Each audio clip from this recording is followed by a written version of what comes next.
나는 어떤 도시에 살고 있는가? 과거에는 그리 중요하지 않은 질문이었습니다. 그동안 우리 사회는 중앙정부의 큰 정책을 얼마나 잘 따라오는지가 중요했기 때문이지요. 하지만 시대가 달라졌습니다. 지난달 1월 13일 32년 만에 지방자치법 개정안이 시행되면서 지역의 경쟁력이 국가의 경쟁력이 되었습니다. 도시의 자생력이 곧 도시의 발전을 말해주는 시대가 도래한 것입니다. 그렇다면 이런 경쟁력을 키우기 위해 가장 필요한 것은 무엇일까요? 창의적이고 특색 있는 도시 브랜드가 경쟁력의 원천으로 떠오르고 있습니다.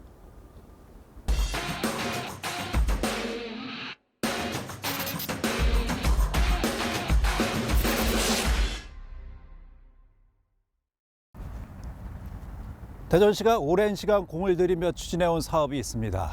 바로 영상 콘텐츠 사업이죠.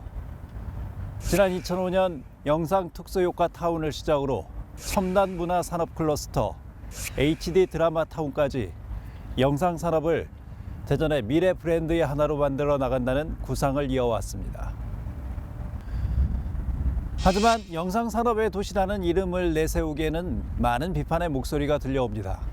신규 일자리를 만들고 관광객을 유치해서 지역 경제를 살리겠다고 했지만 번번이 기대에 미치지 못했기 때문입니다.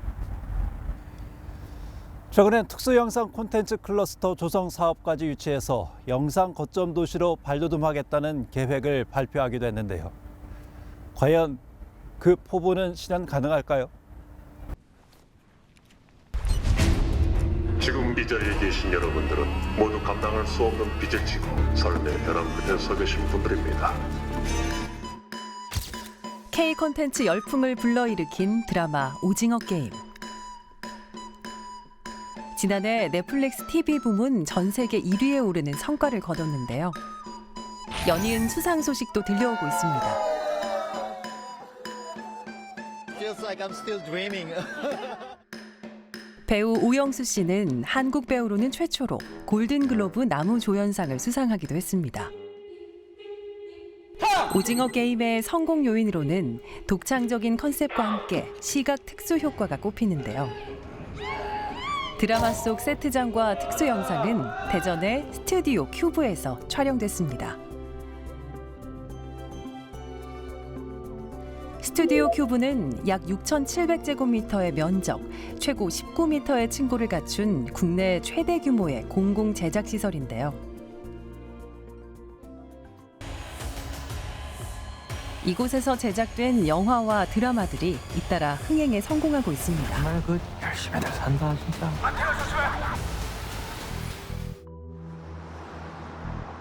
그런데 이런 작품들의 흥행에도 불구하고 시설에 대한 우려의 목소리가 나오고 있는데요. 취재진은 한 영화 관계자를 만나 이야기를 들어봤습니다. 큐브에 대해서 처음에 얘기가 됐을 때 설문조사라든가 어떻게 보면 뭐 조언의 어떤 형태로 뭐 이런 것들을 해달라고 해서 저희가 그런 것들에 참여를 한 적도 있는데요. 이 자체가 근본적으로 사업 자체가 지역의 어떤 것과 매칭이 될 수 있느냐가 근본적으로 회의감이 든다라는 얘기를 먼저 드렸었고요. 스튜디오 큐브 개관 전부터 문제가 있다고 지적했다는 민 씨. 그는 이 시설이 지역과 동떨어져 있다고 주장합니다. 결국은 지금으로서는 그냥 섬이 돼버렸죠. 국가 중앙기구 단위에서 그냥 독자적으로 운영하는 일종의 이제 섬이 되어버린 그런 존재라고 저희는 그렇게 파악하고 있습니다. 대전시에 위치해 있지만 외딴 섬이 되어버렸다는 주장. 어떤 문제가 있는 걸까요?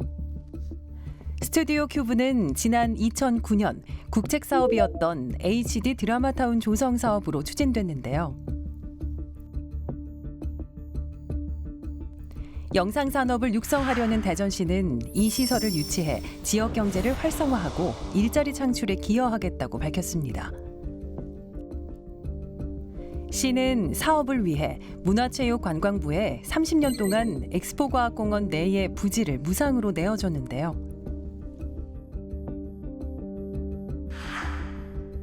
2010년 당시 사업 부지 용지에 대한 재산가액은 480억 원에 달했습니다. 그리고 지난 2017년 대전 영상산업 부흥을 목표로 스튜디오 큐브가 개관했습니다.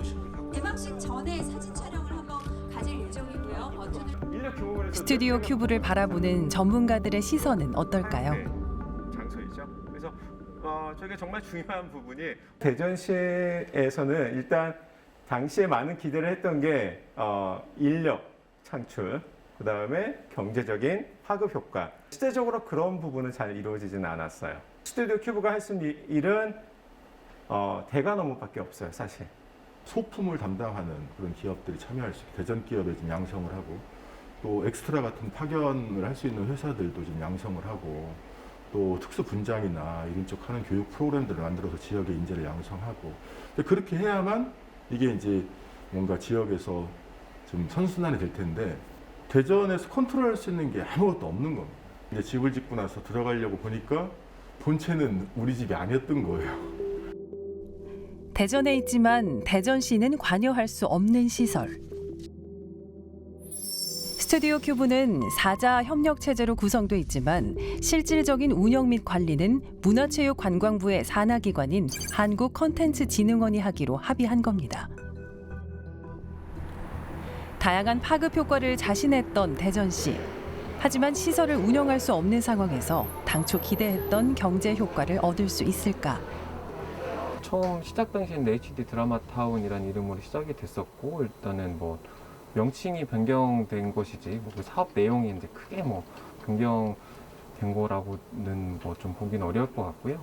그래서 뭐 스튜디오 큐브도 뭐 최근에 이제 촬영됐던 오징어 게임 또 보시면 아시겠지만 뭐 굉장히 이제 규모에서도 경쟁력을 가지고 있고 다양한 뭐 실내 촬영 스튜디오를 가지고 있기 때문에 뭐 그런 것들도 좀 활용도가 높고 여기도 뭐 굉장히 가동률이 높은 걸로 이렇게 알고 있습니다. 명칭만 바뀌었을 뿐 문제될 게 없다는 대전시. 하지만 보안 유지가 필요한 실내 촬영장의 특성상 관광 자원화하기 어렵고 노른자 땅 위에 지어진 외딴 섬이라는 지적을 받고 있는 상황. 또 무상으로 부지를 내어줬지만 시설에서 발생하는 사용료는 일절 시에 귀속되지 않습니다. 30년 동안 무상임대를 대전시에서 해주는데 지역 업체들이 도약할 수 있는 기반도 안 만들어졌고 참여할 수 있는 그런 공간들이 굉장히 제약이 많아져 있는 현실이 도래를 한 거죠. 대전 지역 영상 제작 업체의 현실은 어떨까요?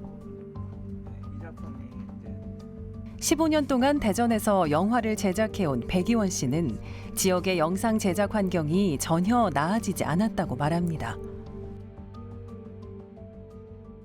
대전에서 이제 계속 지속적으로 작업을 하려면 아무래도 이제 스텝이나 배우나 이런 부분들이 좀 많이 갖춰줘야 되는데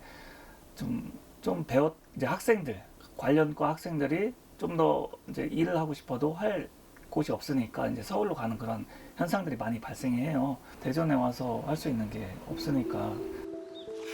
인력도 지원도 부족한 상황이 지속되면서 지역 업체의 제작 환경은 위기에 처했습니다. 그런 작업이 없으니까 다른 지역의 공모사업에 지원해 본 적이 있죠. 그리고 되게 부럽다고 생각을 했고 저 또한 그 도시로 갈까? 이런 생각까지 해본 적이 있어요. 여기 계속 머물 수 있는 이유를 좀 만들어줘야 되고 또 이 지역 분들과 같이 연계가 될 수 있는 작업이 계속 지속적으로 되어야 이게 계속 발전 나갈 수 있다라고 생각합니다. 영화 하면 떠오르는 도시 부산입니다. 우리는 지난 2019년 부산에 자리 잡은 한 드라마 제작사를 찾았습니다. 최근 이 회사에서 만든 드라마가 큰 인기를 끌었는데요. 커피 같은 거 괜찮으세요? 커피? 네. 네, 알겠습니다.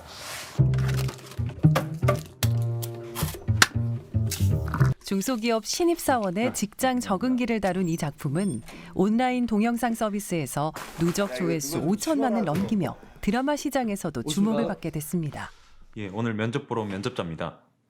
조조소라는 웹드라마를 만들어서 조금 이제 사람들한테 조금 이제 인기를 이제 많이 받고 사랑을 많이 받았던 것 같은데, 다양한 지원 사업들이 있어요. 그러니까 어떠한 큰 작품에만 이렇게 지원이 되는 게 아니고, 그리고 제작 지원만 되는 게 아니고 부산 지역 업체랑 PPL 기회를 주세요. 그래서 부산 지역 업체 물건을 콘텐츠에 좀 사용하고 그렇게 홍보를 하게 되면 이제 그 PPL 비용을 이제 또 시에서 또 지급을 해주는 그런 조금 소규모 제작사에 맞는 지원금 같은 것들이 엄청 잘 이루어져 있다고 제가 느끼고 있거든요. 태동 씨의 회사는 최근 신입사원들이 입사해 처음 문을 열 때보다 직원이 3배나 늘었는데요. 꾸준히 경쟁력 있는 콘텐츠를 만들고 있습니다. 지금도 지금 부산에 좀 엄청 많은 뭐 웹드라마라든지 요즘 콘텐츠 제작사들이 늘어나고 있는데, 부산 지역에서는 그런 로케이션이나 장소 섭외 같은 부분들이 엄청 잘 지원이 되다 보니까, 이루어지다 보니까 그런 부분에 있어서 부산에서 촬영하는 게 조금 제작비를 아낄 수 있고, 저희 같이 작은 제작사들도 점점 좀 이렇게 성장해 나갈 수 있지 않을까, 그런 생각을 하고 있습니다. 한때 문화의 불모지라 불리기도 했던 부산은 이제 세계적인 영화의 도시로 자리매김했는데요. 지역의 정체성과 정서가 영화를 만나 새로운 원동력이 된 셈입니다. 부산에서는 볼거리도 많고, 특히 또 영화 관련해서 국제시장 영화 관련해서도 또 구경거리가 많다고 들어서 왔습니다. 아이랑도 부산에 관련된 영화를 같이 한번 찾아보는 것도 좋은 것 같아요. 좋지, 뿌듯하고 뭐 사랑스럽고 그렇습니다. 관광객들도 많이 오시고 하니까 부산에 대한 영화가 앞으로 많이 나왔으면 좋겠고 그래요. 이처럼 영화가 부산의 브랜드로 자리매김하면서 부산 해운대구에는 영상산업 클러스터가 형성됐습니다. 부산시는 96년부터 영화산업 육성을 위해 지역 영상업체들을 보호하는 정책을 펼쳐왔는데요. 최근에는 더 많은 제작사들이 부산으로의 이주를 문의하고 있습니다. 인프라만 있다고 이 산업이 발전하는 것은 아니라고 봅니다. 지방의 어떤 문화적인 욕구라든지 지역의 어떤 제작사를 키워서 좀 경쟁력도 올려야 되고, 그러므로 해서 부산의 브랜드가 더 올라간다고 생각합니다. 부산시는 영화 산업이 성장할 수 있는 요소들을 꾸준히 발굴하고 관리했기 때문에 오늘날 영화의 도시로 거듭날 수 있었습니다.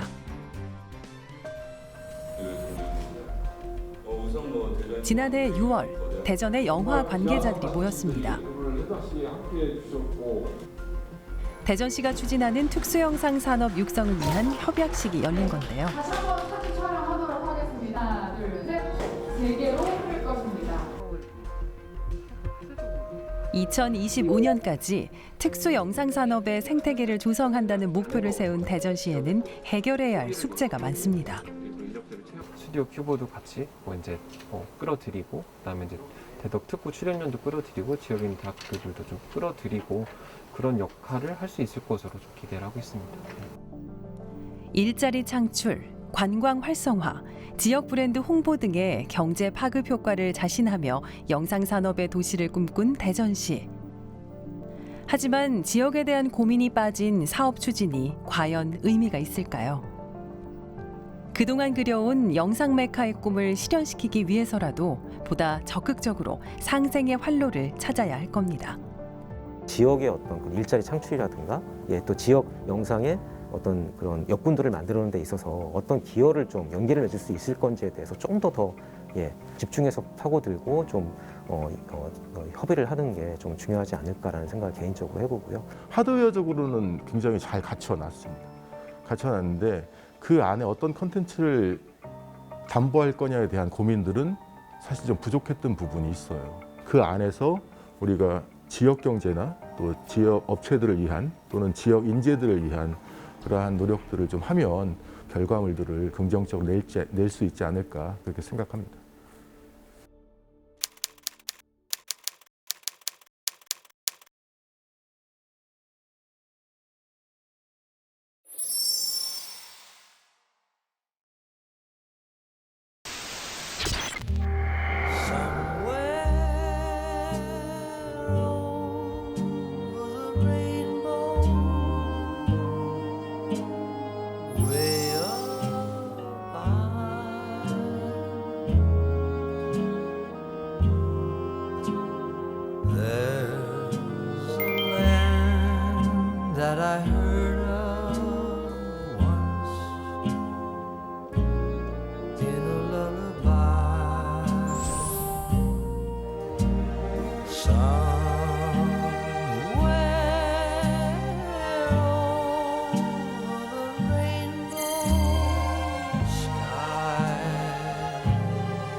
behind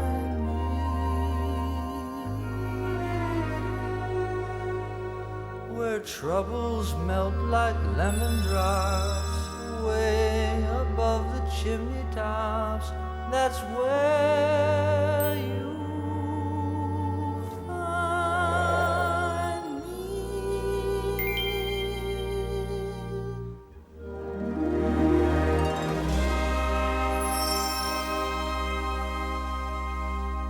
Over the rainbow, bluebirds fly. Birds fly over the rainbow.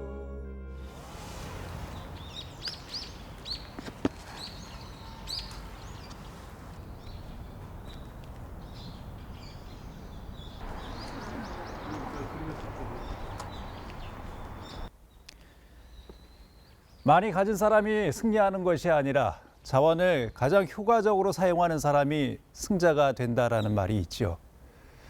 그만큼 기존에 가진 자원과 자산을 잘 활용하는 것도 도시의 경쟁력이 될 수 있다라는 이야기입니다. 국내 곳곳에서는 도시 고유의 역사 문화 자원을 활용해서 기존 도시를 재생시키고 경쟁력을 확보하기 위한 노력을 기울이고 있습니다. 획일적인 도시 공간의 생산 방식과는 달리 지역의 정체성을 확고히 할 수 있는 좋은 수단이 되기 때문입니다.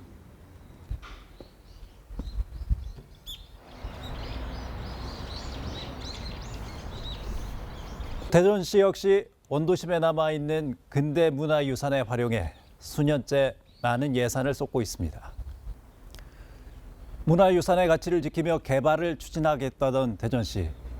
하지만 문화유산을 보존하고 활용하는 데 미온적으로 대처한다는 비판이 나오고 있습니다. 대전 향토문화연구회의 대표인 백남우입니다. 대전이 근대 도시로서의 역할을 할 수 있는 여러 근대 문화유산들이 지금 많이 사라지거나 훼손되고 경관이 파괴되고 있습니다. 과연 이러한 것을 우리 대전 시민들은 지켜보고 있어야만 할 것입니까?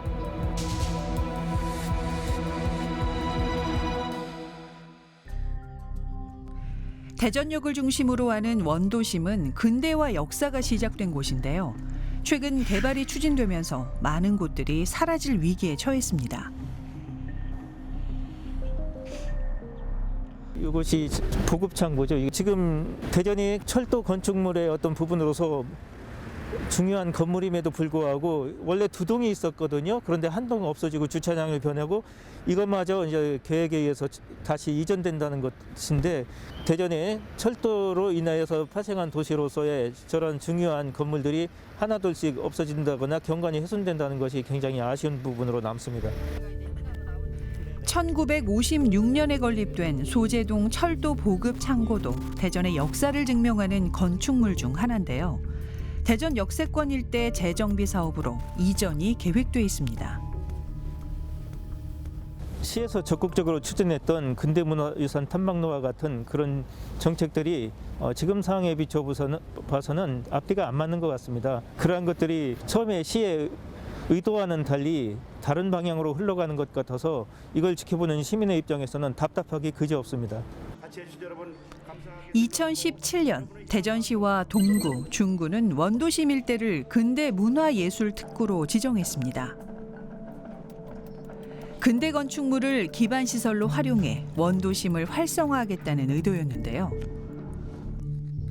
대표적 사업으로 2019년에 17억 8천만 원의 예산을 활용해 조성한 원도심 근대문화 탐방로가 있습니다. 대전역에서 출발해 대전 대표 9개 근대 건축물을 둘러보는 체험 프로그램입니다. 옛 충남도청 관사촌의 경우 문화복합공간 테미오레를 조성했지만 아직까지 특징적인 관광 요소가 부족하고 전시관 내 통일성이 없다는 아쉬움이 지적됐습니다. 대전역 철도 보급 창고와 같이 연계되는 근대 문화유산 보존과 관리의 문제도 제기되고 있습니다. 세 번째 근대 건축물로 선정된 옛 대전 부청사. 대전의 행정 역사를 간직한 건축물로 1936년 준공돼 광복 이후에도 대전의 첫 시청사로 사용된 상징적인 곳이지만 최근 바뀐 새 소유주가 건물을 철거한 뒤 상업시설을 지을 예정으로 확인됐습니다. 저희들이 매입을 하기 위해서 몇 년 전부터 그 소유자하고 그 협상도 해봤고 또 그 동향 파악도 이렇게 지속적으로 해왔는데 그 최근에 그 소유자가 또 바뀌면서 갑자기 건축 그 계획을 신청한 상태라 저희들이 그때 그 시기에 그거를 놓친 그런 안타까움이 있는데요. 대전 부청사 건물 같은 경우는 사실 이런 건물들이 철거돼서 새로운 건물들이 생겨났을 때 어떤 사회적이나 경제적인 이익과 아니면은 지금 저런 건물들이 지역의 역사문화 자원으로서 시민들이 활용을 했을 때 어떤 사회 경제적인 가치를 좀 비교해 볼 필요가 있고요. 대전시의 미온적인 대처와 달리 최근 타 시도는 근대 건축물을 매입해 공공문화공간으로 활용하는 추세인데요. 전남 목포시의 경우 목포 부청사 등으로 쓰인 근대 건축물을 근대 역사관으로 조성해 시민들의 문화공간으로 활용 중입니다. 보존 관리의 문제가 지적된 코스는 또 있습니다. 바로 옛 충남도 청사. 대전 대표 근대 문화유산으로 1930년대 근대 건축사적 가치는 물론 일제강점기와 한국전쟁을 지나온 역사적 의미를 가진 공간입니다. 그런데 대전시가 소통협력 공간 조성 사업을 진행하며 부속건물 공사의 협의 절차를 무시해 논란이 됐는데요. 이 과정에서 오래된 향나무까지 무단으로 잘려나갔습니다. 설상가상, 대전의 유일한 근현대사 전시관이 옛 충남도 청사에서 사라진다는 소식이 전해졌습니다. 국립미술품 수장보존센터가 들어서기 때문인데요. 현재까지 근현대사 전시관의 이전 계획은 발표되지 않았습니다. 그런 것들을 지켜내지 못했다라는 게 어떻게 보면은 서로 독립된 건축물들을 선으로 연결을 시켜서 활용할 수 있는 그런 여건들을 자꾸 훼손시켜 나가는 그런 과정인 것 같아요. 그렇기 때문에 지금 우리가 보존을 하려고 하는 것도 물론 소재동도 마찬가지고 지금 남아있는 역사문화 자원들을 어떻게 보존을 하고 연결을 시켜 나갈 것인가에 대한 고민이 일단 필요할 것 같고요. 근대 문화유산 보존과 활용에 소극적인 대전시. 이제 시민들이 적극 팔을 걷어붙이고 나섰습니다. 대신고 최장문 교사와 역사 동아리 아이들이 진행한 을류해방기념비 이전 운동입니다. 우리 대전의 을류해방기념비는 그 광복의 날 우리 대전 시민들이 십시일반해가지고 이 비를 보면은 한문도 아니고 그 당시 한문 시대였는데 한글로 이렇게 주먹만하게 잊지 말자고 크고 깊게 막 새겨놓은 거죠. 이렇게 대전 한복판에 이렇게 세워놨던 비, 이걸 이제 잊지 말고 기억하자고 놓은 건데 어느 날 이렇게 산속에 와 있잖아요. 이런 자랑스러운 비를 우리 대전 시민들은 왜 이렇게 산속에 둬야 되는지, 네, 대전에 한복판에 놓고 자랑스러워하고 기억해야 될 것이라고 저는 생각을 합니다. 해방의 기쁨을 영원히 기억하고 그 가치를 후대에 전하기 위해 대전역 광장에 세워졌던 을류해방기념비. 대전의 역사, 대전 시민의 염원이 담긴 가치 있는 근대문화유산이지만 1971년 개발 논리에 휩쓸려 보문산에 방치돼 왔습니다. 단순한 건물이 아니라 그 시대의 역사와 문화와 정신을 담고 있다고 생각을 하거든요. 그래서 그 지금도 뭐 대영동이나 대전역 주변에 가면 많은 건물들이 사라지잖아요. 근대문화유산, 건축물 이런 거 한 가지가 없어질 때마다 대전에 좋은 이야기와 추억거리가 하나씩 없어진다고 생각을 합니다. 지역 근대문화유산에 관심을 준 학생들의 노력을 통해 을류해방기념비는 다행히 올해 대전역 서광장으로 이전될 예정입니다.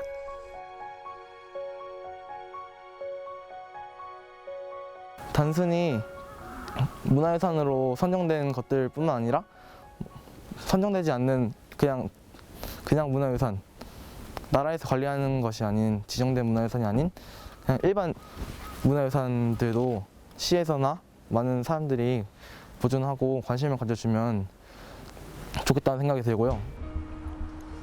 대전의 잠정적 등록문화재 후보군은 약 2만 5천 건으로 관리 사각지대에 놓여 있습니다.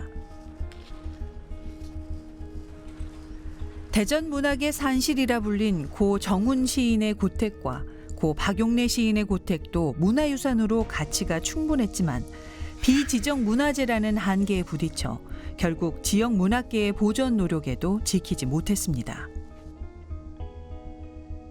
부여에 가면은 신동엽의 문학관이라든지 그 전주에 가도 그 최명희 문학관 같은 거 있잖아요. 우리 대전에도 그만큼 훌륭한 문학인들이 있었는데 우리는 그들의 그런 가치를 거기 안내판에 보면은 시민들의 편의를 위해서 주차장으로 이렇게 써 있거든요. 그런 것들은 우리 대전 시민들이 또 행정가들이 좀 더 애정과 좀 정열을 가지고 잘 보존하고 살려야 된다고 생각합니다.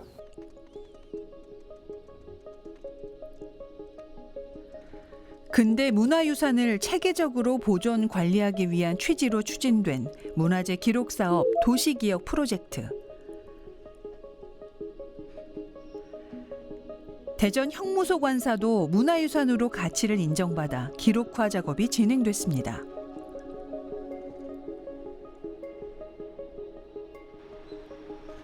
하지만 사후 관리에 논란이 불거졌습니다. 기록화를 통해 역사적 가치가 증명돼 공공 매입을 추진하던 중 돌연 주차장 부지가 돼 철거된 겁니다.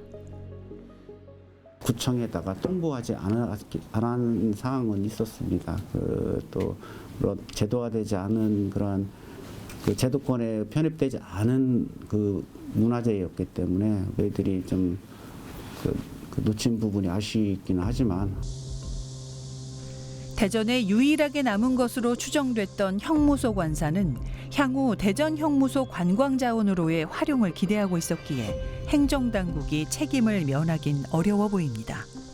이전에 없어졌던 건물들 아니면 이제 화재로 소실된 건물들을 보면 사실 우리가 충분히 인지하고 있었던 건축물들이고 관심을 갖고 있었던 건물들이거든요. 근데 이제 그런 것들이 과연 그 시에서 담당하는 부서의 역할로만 봐야 되는 건지 아니면 그런 역사 문화 자원들과 가장 가까이에 있는 어떤 지방자치단체들이 같이 소통을 하면서 좀 지켜봐야 할 것인지에 대한 문제인데요. 형무소 관사 같은 경우는 너무나 아쉬운 게 기록화 사업 이후에 이제 관심을 갖게 되는 과정 속에서 없어졌기 때문에 더 아쉽고요. 작년 마지막으로 기록화 사업이 진행된 옛 대전 법원 관사도 결국 철거됐는데요. 기록화 작업을 통해 문화유산 가치가 검증된 건축물이 지속적으로 보존되지 못하고 사라져만 가는 상황. 근대 문화유산을 문화재 지정이나 매입 등의 관리 대신 손쉬운 기록화 사업으로 대체하는 것이 아니냐는 비판도 나오고 있습니다. 소재동 철도 관사촌도 기록 작업이 진행된 곳인데요. 관광 자원으로서의 관심이 높아지며 부흥을 기대했지만 개발 논리에 밀려나고 있습니다. 이곳 솔랑 시월길은 대전에 몇 남지 않은 대전의 100년의 역사를 함께한 그런 유구한 길입니다. 한국 전란 중에서도 유일하게 살아남은 이 소재 관사촌이 지금 철거의 의기에 놓여 있습니다. 대전 시민과 함께했던 이 공간이 사라진다 하니 대전 시민으로서는 너무 안타까울 뿐입니다. 원형을 잃고 이전의 모습은 기록으로밖에 기억할 수 없게 된 상황. 기록화는 보존 관리의 도구일 뿐 공공 매입 같은 근본적인 대안이 요구되는데요. 현재 유지되고 있는 관사가 57채로 파악되고 있습니다. 그 중에서 29채 정도는 보존할 수 있을 거라고 생각이 듭니다. 재개발 지역에서 철거되는 관사를 한 8채 정도를 이축할 예정입니다. 철도 관사촌이라고 하면 하나의 마을인데 그 마을 안에 구성되어 있는 다양한 근대 문화유산들을 특정 지역으로 그대로 옮겨놓기는 상당히 어려운 실적이고요. 건축물이 옮겨진다는 것 자체는 역사나 장소성에 대한 훼손이 수반될 수밖에 없거든요. 소재동 관사촌과 마찬가지로 재개발에 따라 이전한 대흥동 뾰족집. 절차를 무시한 이전으로 최악의 보존 사례를 남겼는데요. 더 이상의 실수가 반복되지 않도록 가치와 보존의 무게를 둔 행정이 필요합니다. 대전 같은 경우는 원도심이라는 지역의 어떤 특징들이 근현대 시기에 뭐 일제강점기 또는 한국전쟁 그리고 한국전쟁 이후에 산업화 시기에 만들어져 있는 어떤 시간적인 연속성이 상당히 잘 남아 있었던 지역이거든요. 그렇기 때문에 독립적인 건축물들이 뭐 과거에 많이 없어졌다라고 하더라도 지금에 있는 역사문화 자원들을 잘 연결만 시켜주는 어떤 사업들을 한다라고 하면 이 원도심이 갖고 있는 역사문화 자원들이 물론 관광이라든지 아니면은 어떤 지역 사회를 활성화시킬 수 있는 그런 요소로 충분히 문화 자원으로서의 활용이 가능하다라고 생각을 해요. 근대 건축물은 시간이 축적된 역사의 산 증인입니다. 한 번 잃어버리면 되돌릴 수 없기에 가벼이 훼손하지 않아야 하는데요. 근대 도시 대전의 역사가 담긴 공간을 보존하면서 대전의 브랜드로 살릴 지혜가 필요합니다. 예, 대전이 도시로서의 확장과 팽창에 의해서 발전도 중요합니다. 그렇지만 우리의 공통의 추억의 장소인 근대문화유산이라든지 이러한 경관들을 함께 보존하는 데 대전시가 앞장서 줬으면 좋겠습니다.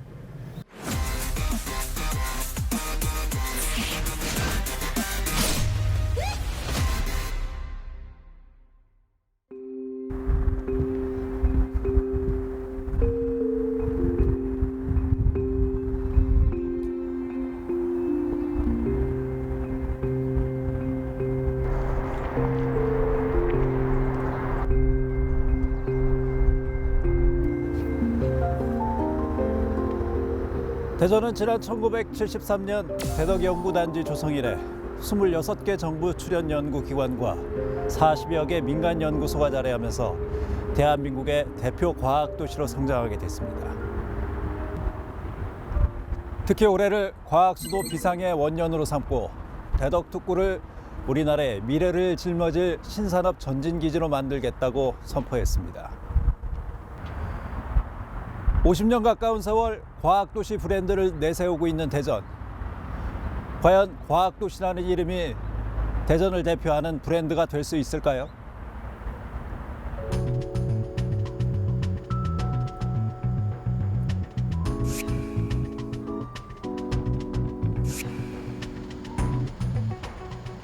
저는 지금 대전의 상징 대전 엑스포과학공원에 있는 한비타 앞에 나와 있습니다. 1990년대를 보낸 대한민국 국민이라면요, 누구나 이 대전 엑스포에 대한 추억 한 가지쯤은 가지고 있을 텐데요. 하지만 현재는 많은 것들이 사라져 있고 또 찾는 사람도 많지 않아서 다시 좀 썰렁하다는 느낌이 들기도 합니다. 그렇다면은 1993년 당시 상황은 어땠을까요?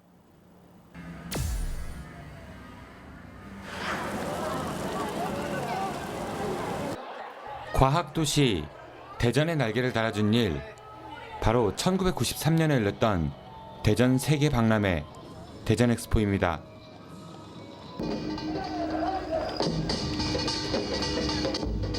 선진국만 개최할 수 있었던 세계 박람회를 유치함으로써 대전은 세계 속의 과학도시를 향해 커다란 한 걸음을 내딛게 됐는데요.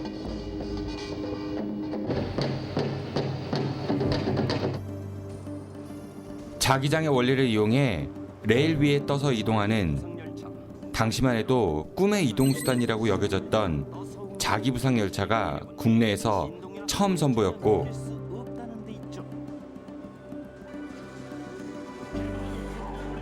실제 우주선을 탄 것처럼 실감나는 4D 체험 시설도 있어서 많은 관람객들의 뜨거운 관심을 받았습니다. 그리고 지금은 흔하지만 당시엔 너무나도 신기했던 터치스크린도 처음 선보였고, 갑천에서는 물을 이용한 워터스크린을 통해 매일매일 신기한 영상도 감상할 수 있었습니다.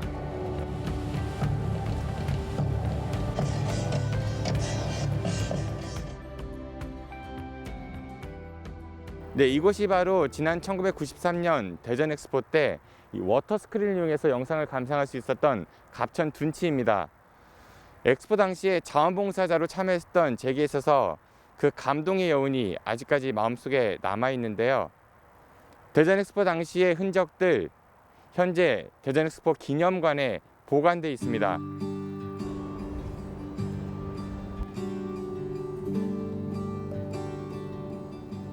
(93) 대전 엑스포의 추억. 이젠 사진과 모형으로만 아쉬움을 달랠 수밖에 없는데요. 맞아요. 이렇게 사람들이 굉장히 많았었어요. 탄소 중립이 화두인 오늘날 본격적으로 도입되고 있는 전기 자동차와 태양광 자동차를 무려 30년 전에 일반에 선보였고 가상현실을 체험하는 기술도 많은 이들을 놀라게 했습니다. 새로운 도약의 길이라는 주제로 열렸던 대전 엑스포는 전 세계 108개 나라 그리고 유엔을 포함한 33개 국제기구도 함께 참가했습니다. 이런 대전 엑스포를 보기 위해 많은 사람이 구름대처럼 대전으로 몰려왔는데요. 개장하기 전 행사장 밖에서 밤을 새우는 일도 많았고 조금이라도 먼저 보기 위해 문이 열리자마자 인기 전시관으로 뛰어가는 진풍경이 연출되기도 했습니다. 하루에 모든 관을 다 보시기는 어려울 거예요. 그러니까 가족들 간에 상의하셔서 관람하시고 싶으신 관을 2-3개 정도 정해서 오시면 편안한 관람이 되실 것입니다. 서울올림픽 이후 최대 규모의 국제 행사였던 대전 엑스포를 보기 위해 3개월간 무려 1,450만 명의 사람들이 대전을 찾았습니다. 수아레스 포르투갈 대통령이 대전 박람회 포르투갈의 날을 맞아 박람회장을 방문했습니다. 외국 국가원수로는 프랑스의 미테랑 대통령에 이어 2번째로 박람회장을 찾은 수아레스 대통령은 오늘 낮 그리고 여러 외국 정상들도 찾아왔던 대전 엑스포. 대전 엑스포는 과학 외교의 장 역할도 톡톡히 했습니다. 대한민국 국토의 중심에 자리 잡은 대전. 그래서 정부는 대전의 고속도로 건설 같은 산업 인프라 구축에 박차를 가했습니다. 이곳은 경부고속도로와 호남고속도로가 만나는 회덕분기점 인근입니다. 이 두 고속도로가 만나면서 대전은 대한민국의 중심축으로 성장하게 됐는데요. 지난 반세기 동안 대전은 역동적인 도시였습니다. 1970년 두 고속도로의 개통 이후 대전은 대한민국 교통의 요충지로 부상하게 됐는데요. 그러면서 과학기술을 통한 부국강병을 꾀하기 위해 대전에 대덕연구학원 도시를 조성하기 시작했습니다. 그리고 1978년부터 대덕연구단지에는 13개의 정부 출연기관과 민간연구기관 그리고 카이스트와 충남대학교가 입주했고 1992년 마침내 그 기본 계획이 완성됐는데요.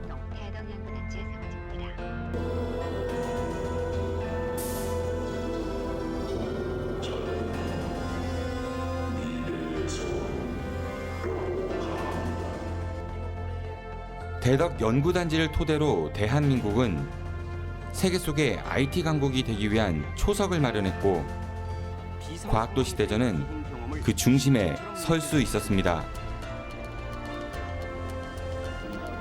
그리고 1993년 대전 엑스포에서 과학도시로서의 꽃이 활짝 피게 됐습니다. 내년이면 대덕연구개발특구가 들어선 지 50주년이 되는 해입니다. 지난 50년 동안 연구기관뿐 아니라 과학 관련 기업들도 입주해서 그 규모가 커졌는데요. 하지만 대전이라는 공간에만 있을 뿐 대덕연구개발특구는 대전과 제대로 융합하지 못했습니다. 그 단적인 모습을 대전 엑스포에서 찾아볼 수 있는데요. 대전 세계 박람회가 종료된 뒤 정부에서는 상설 전시구역의 운영권을 민간 업체에 넘기면서 관리 역할을 할 대전 엑스포 기념재단을 설립했습니다. 하지만 지속적인 재투자가 이루어지지 않았고 정부와 대전시가 무관심했던 사이 화려했던 대전 엑스포는 사람들의 기억 속에서 멀어지게 됐습니다.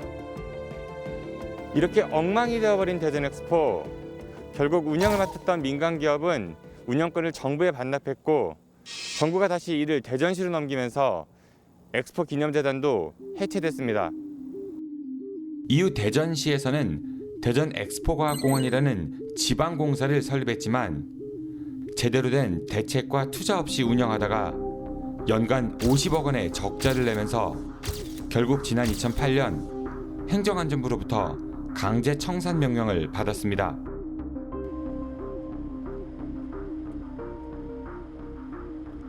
대전 엑스포로 굉장히 큰 명성도 날리고 그것 때문에 사실 도시 인프라가 확 바뀌면서 150만 도시가 되고 당시에 그 기술 분야별로 전시관을 만들어서 굉장히 많은 체험을 하고 야 기술이 여기까지 갔구나.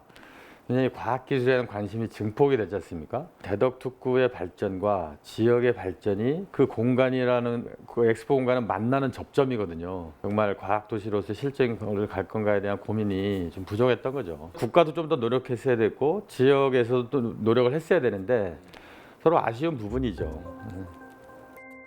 이후 오랜 세월 공전을 거듭해오다 외국 유명 영화사의 테마파크나 국내 대기업에서 운영하는 테마파크 조성이 거론됐지만 모두 무산됐습니다.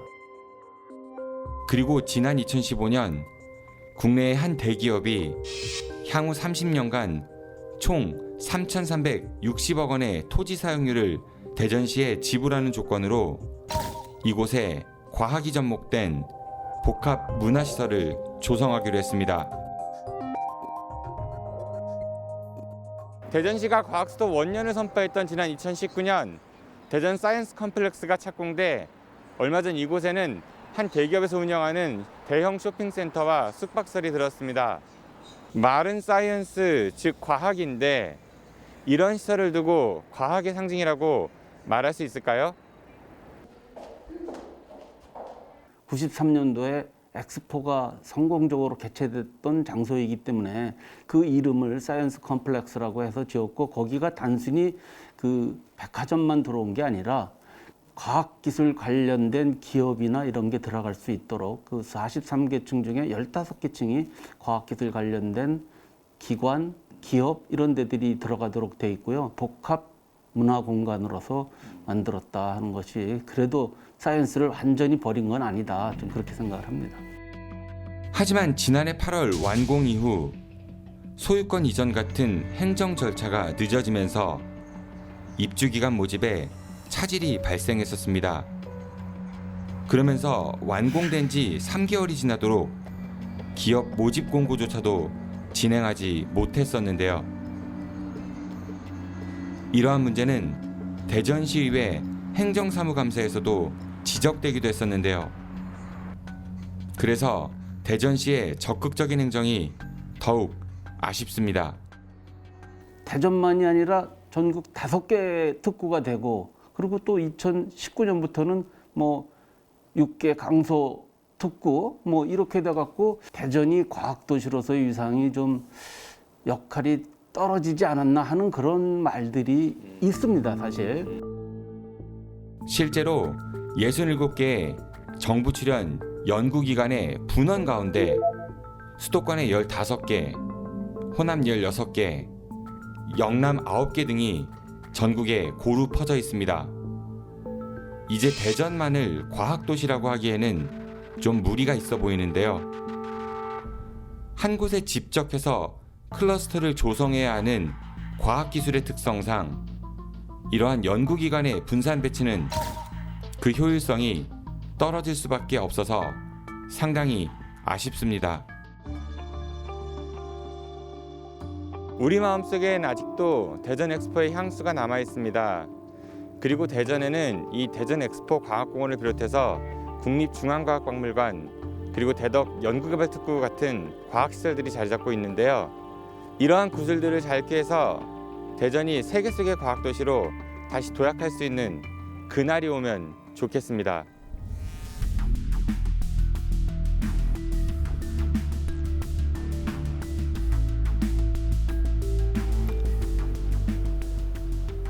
도시의 브랜드는 그 지역만이 가지고 있는 고유한 자연 환경, 역사적인 특징, 문화적인 매력을 통해서 정체성을 만들어갑니다. 그것은 도시의 얼굴이 되고 경쟁력이 되고 관광이나 산업으로까지 이어지는 자산이 되기도 합니다. 대전시가 가진 색깔은 무엇일까요? 과학 수도로의 비상, 특수 영상 산업의 메카, 그리고 근대의 역사를 간직한 미래 유산까지. 이제 이런 소중한 재료를 어떻게 활용해야 할지 깊은 고민이 필요하지 않을까요? 시사인 대 사람, 다음 시간에 뵙겠습니다.